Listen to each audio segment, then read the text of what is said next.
In this module, we'll talk about the nucleic acid polymers, the DNA and RNA.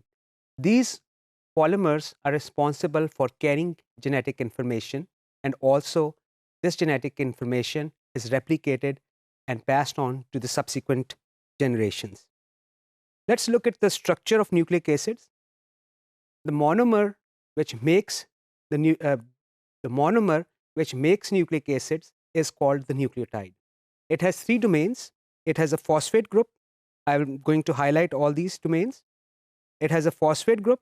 Here, the P in the yellow ball.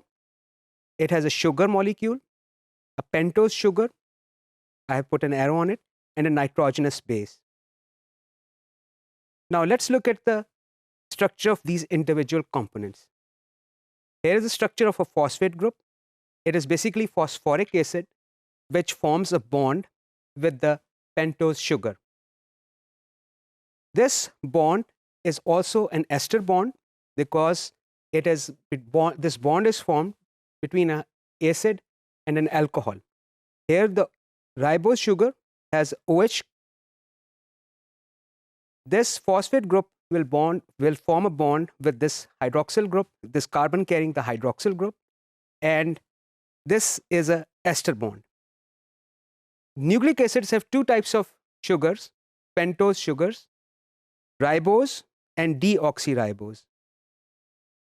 The difference here is the hydroxyl group present on the carbon atom number 2. Ribose has that hydroxyl group, whereas deoxyribose does not have this hydroxyl group here. Now let's look at the structure of nitrogenous bases. These nitrogenous bases, I'm going to bring that slide up, these nitrogenous bases are cyclic compounds. Here we go. These nitrogenous bases can be divided into two groups depending upon their structure: the pyrimidines and purines. The pyrimidines have one cyclic structure, whereas purines have two cyclic structures fused together. Here I would like to mention that purines are present, both these purines, adenine and guanine, are present in DNA and RNA. In both these purines are present in DNA and RNA. However, in pyrimidines, the thymine is not present in RNA, whereas it is present in DNA. In RNA, in place of thymine, we have uracil. Now I would like to talk about the pentose sugar, because it plays a very important role in the chemistry of the nucleic acids. I am going to bring up the structure of pentose sugar up, and we are going to see why it is important. Here's the pentose sugar, the ribose. The ribose sugar is the carbon atoms in this ribose are numbered 1, 2, 3, 4, and 5. If you flip this molecule vertically, you will get this structure. It's the same molecule, but however, it has been flipped. It is easier to look at the nucleic acids with pentose in this orientation.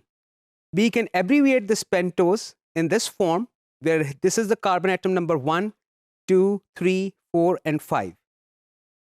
The important point here is that carbon atom number 3 and 5 are linked to phosphate groups.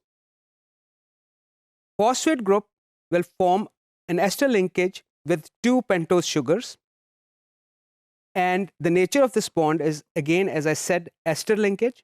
So this is why this bond is called phosphodiester bond, since it is between phosphate and two alcohol groups, hydroxyl groups.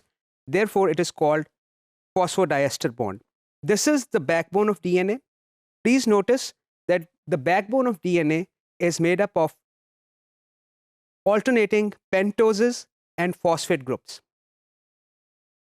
Next, we will look at how these molecules can contain genetic information.